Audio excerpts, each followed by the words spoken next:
शिवाय नमस्तुभ्यम। 22 तारीख से सावन का महीना आरंभ हो रहा है, 22 जुलाई 2024। और जिस दिन आरंभ हो रहा है सबसे विशेष बात, उस दिन सोमवार का दिन है। तो सोने पर सुहागा। बहुत साल बाद ऐसे शुभ संयोग बन रहे हैं। सावन के महीना आरंभ हो चुका है, 22 जुलाई को आरंभ हो जाएगा। जो मनोकामनाएं हैं, विशेष पूजा पाठ, भोले बाबा को प्रसन्न किया जाता है। 4 महीने भगवान शंकर ही इस दुनिया का कारोबार संभालते हैं। कहते हैं भगवान विष्णु 4 महीने के लिए विश्राम करने चले जाते हैं अपने ससुराल क्षीर सागर में। तो सारा कारोबार जगत का प्रभु भोलेनाथ के ऊपर ही जिम्मेदारी रहती है। और सावन महीने से ये कारोबार इनका आरंभ हो जाता है। प्रभु भोलेनाथ का महीना आ गया सावन का। लोग कावड़ियाँ कावड़ लेके आएंगे, विशेष पूजा पाठ होती है, विशेष प्रकार के जल चढ़ते हैं। दो घड़ वाले जल चढ़ते हैं, 5 जगह कैसे चढ़ते हैं, हर उपाय मैं अब आपको विशेष सावन से ही संबंधित बताऊंगी।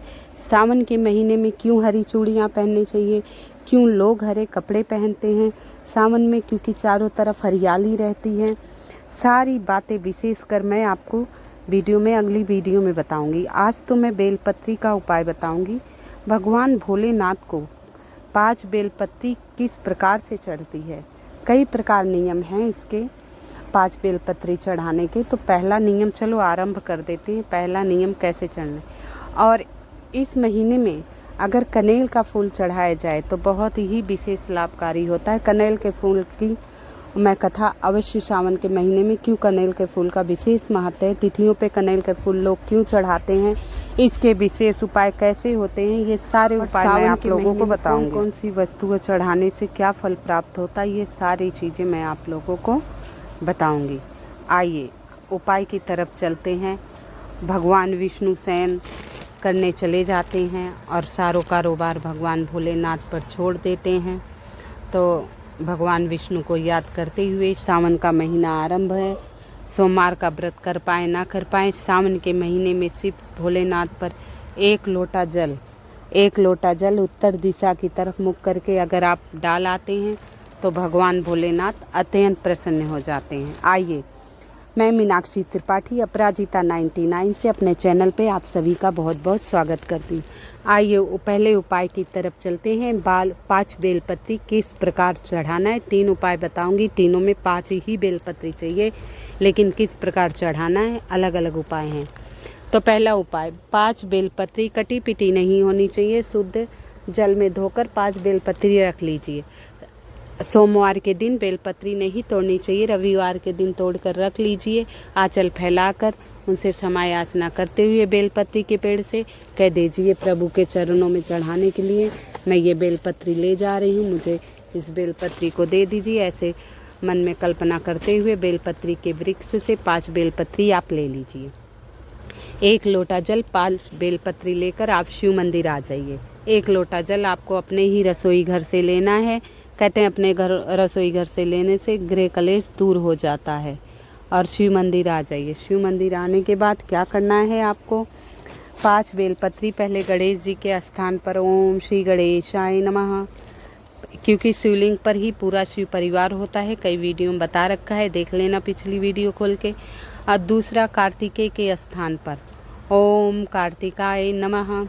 तीसरा माता अशोक सुंदरी जलाधारी, जहाँ से जल गिरता है, सबसे प्रिय पुत्री हैं भगवान भोलेनाथ की। तो सबसे प्रिय पुत्री अशोक सुंदरी के पास तीसरा बेलपत्र। चौथा माता के हस्त्र कमल पर, हस्त्र कमल जहाँ शिवलिंग जुड़ा होता है वो माता पार्वती का स्थान है हस्त्र कमल, चौथा वहाँ चढ़ा दीजिए। पाँचवा आप उत्तर दिशा की तरफ मुख करके बैठे हैं। 5वां बेलपत्री डंठल आपकी तरफ शिवलिंग पर श्री शिवाय नमस्तुभ्यम का जाप करते हुए चढ़ा दीजिए।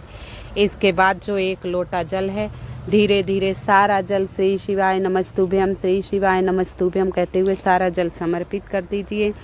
इसके बाद जो आपकी मनोकामना हो, जो आपकी विशेष मनोकामना हो, उस मनोकामना को भगवान भोलेनाथ से कह देना, आपकी मनोकामना अवश्य पूर्ण हो जाएगी। ये 5 बेलपत्री वाला आपको पहला उपाय बता दिया। दूसरा उपाय बताने से पहले आप सभी से निवेदन है, कृपया मेरी वीडियो को लाइक एवं सब्सक्राइब अवश्य कर दीजिएगा। कमेंट में हर हर महादेव अवश्य लिख दीजिएगा, कमेंट में हर हर महादेव अवश्य लिख दीजिएगा। आइए दूसरे उपाय की तरफ चलते हैं। 5 बेलपत्री हमने ले ली, 5 बेलपत्री ले ली। बेलपत्री कटी पिटी नहीं होनी चाहिए, साबुत होनी चाहिए। शिवलिंग पर जो बेलपत्री चढ़ते हैं, कोई भी वस्तु साबुत चढ़ते हैं, चाहे फल हो फूल हो। कई जगह प्रसाद काट के चढ़ाया जाता है, लेकिन नहीं, साबुत ही शिवलिंग पर समर्पित होता है, साबुत चढ़ाना है। बेलपत्री देख लेना, कटी पिटी खंडित नहीं होनी चाहिए, साबुत होनी चाहिए। 5 बेलपत्री ले लीजिएगा और 1 लोटा जल, उसमें 2-4 बूंदे गंगा जल की मिला देना, जो आपको अपने ही घर से, रसोई घर से भरना है। रसोई घर से जो जल हम रसोई घर से भर के ले जाते हैं, शिवलिंग पर समर्पित कर देते हैं। इससे वास्तु दोष, गृह दोष सब खत्म हो जाता है। सुख समृद्धि शांति घर में बनी रहती है, परमानेंट जो ये उपाय कर लेता है। आइए तो हम 1 लोटा जल 5 बेलपत्री लेकर शिवलिंग चले गए, मंदिर, शिव मंदिर चले गए। अब 5 बेलपत्री शिव पंचायत का नाम लेकर शिवलिंग पर समर्पित करना। ये उपाय मैंने बताए थे, लेकिन ये 5-5 बेलपत्री वाला उपाय है, तो इसमें बताना जरूरी था, दोहरा देती हूँ। पहला भोला शंकर के नाम से बेलपत्री चढ़ा दीजिए। दूसरा दुर्गा जी के नाम से चढ़ा दीजिए, ओम भोला शंकराय नमः। दूसरा गणेश जी के नाम से, सॉरी, ओम श्री गणेशाय नमः। तीसरा आपको ओम दुर्गाय नमः। चौथा ओम विष्णुआय नमः और 5वां ओम सूर्याय नमः। ये 5 बेलपत्र कभी भी शिव पंचायत का नाम लेकर चढ़ा देंगे तो आपके जीवन में न्याय अवश्य होगा। अगर आपके साथ अन्याय हो रहा है, आपके घर में हिस्सेदारी में नहीं मिल रहा है, या दुर्भाव माँ भी कर रही है, तो वो सब समय लगेगा, लेकिन सारा न्याय होगा।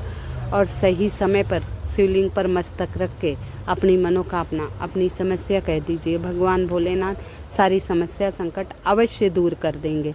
तो ये 5-5 बेलपत्री वाले 2 उपाय बता दिए। अब अंतिम उपाय बहुत ही प्यारा, बहुत ही सटीक सा उपाय है। वैसे ये पूर्णिमा के दिन किया जाता है, लेकिन आप कर सकते हैं, विशेष तिथियों पर कर सकते हैं। शुक्रवार, गुप्त नवरात्रि, आषाढ़ मास का बहुत ही प्यारा से दिन है, सोमवार के दिन भी कर सकते हैं। तो ये उपाय आर्थिक स्थिति से संबंधित है। जिसने लोन ले रखा है, जिसके सिर पे बहुत कर्ज हो गया है, जिसने पढ़ाई के लिए लोन लिया है, कोई मकान के लिए ले, कोई बेटी की शादी के लिए लिया है, कैसा भी कर्ज हो या कैसी भी आर्थिक संकट हो, इस उपाय से अवश्य दूर हो जाएगा। ये उपाय आप सुनते जाइए और इसे अवश्य करके देखना, आपका सर्वदा कल्याण होगा। पूर्णतः विश्वास एवं श्रद्धा से उपाय करना चाहिए। हर वीडियो में मैं बताती हूँ, पूर्णतः विश्वास एवं श्रद्धा से किया गया उपाय बहुत ही लाभकारी होता है। आइए, 1 कमल गट्टा लेना है और 5 बेलपत्री, जैसा कि बताया है, बिना कटी पिटी साबुत बेलपत्री लेना है, शुद्ध होनी चाहिए। और 1 लोटा जल अपने घर से तांबे के लोटे में, कुछ बूंदे गंगा जल की। ठीक है, अब हम 5 बेलपत्री जो लिए हैं, श्री शिवाय का जाप करते हुए वो 5 बेलपत्री हम जल में डाल देंगे, और जो 1 कमल गट्टा लिए हैं वो भी हम जल में डाल देंगे। अब इसको लेकर हमें शिव मंदिर जाना है। कहाँ जाना है? शिव मंदिर चले जाइए। वैसे ये पूर्णिमा तिथि का उपाय है, कहते हैं पहली पूर्णिमा को कर लीजिए, दूसरी पूर्णिमा आते आते आपका सर्वदा कल्याण होगा। 21 जुलाई को पूर्णिमा तिथि है, सावन मास की पहले वाली आने वाली पूर्णिमा, तो इस दिन अवश्य कर लीजिएगा। मैं दोबारा इस उपाय को अवश्य डालूंगी। तो आइए, आज के दिन भी कर सकते हैं, मैं खुद करके आऊँगी ये उपाय अभी। तो आपको क्या करना है, 5 बेलपत्ती, 1 कमलगट्टा श्री शिवाय का जाप करते हुए जल में डाल दिए। कमलगट्टे का उपाय है, शुक्रवार का दिन है, तो माता लक्ष्मी को प्रसन्न करना है। भाई, धन की ज़रूरत सबको होती है, पढ़ाई में, लिखाई में, दुकान में, व्यापार में, ऑफिस, हर जगह धन चाहिए, घर चलाने के लिए चाहिए। तो हम डाल लिए, आए, उत्तर दिशा की मुख करके, उत्तर दिशा की तरफ मुख करके श्री शिवाय का जाप करते हुए धीरे धीरे सारा जल शिवलिंग पर आप डाल दीजिए।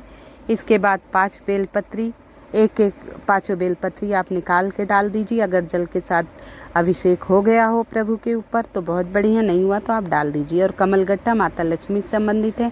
माता लक्ष्मी भगवान भोलेनाथ की बहन है। कहते हैं नारायण की शादी, नारायण से माता लक्ष्मी का विवाह भोलेनाथ ने ही करवाया था, वो उनकी बहन है। तो आप ये उपाय अवश्य कर लेना। ये उपाय करने से आपका सर्वदा कल्याण होगा। तो ये छोटा सा उपाय करके आपकी आर्थिक स्थिति जो हो, जैसे धन दौलत से जुड़ी समस्या हो, लोन लिए हो, आर्थिक स्थिति घर में ख़राब हो, बहुत परेशान हो गए हो, तो ये उपाय अवश्य कर लेना। अपनी मनोकामना कह देना, बस इतना छोटा सा उपाय कर लेना, 5-5 बेलपत्री वाला, आपका सर्वदा कल्याण होगा। कृपया मेरी वीडियो को लाइक एवं सब्सक्राइब अवश्य कर दीजिएगा। कमेंट में हर हर महादेव, जय माँ लक्ष्मी, जो आपकी मर्जी हो कमेंट द्वारा लिख दीजिएगा।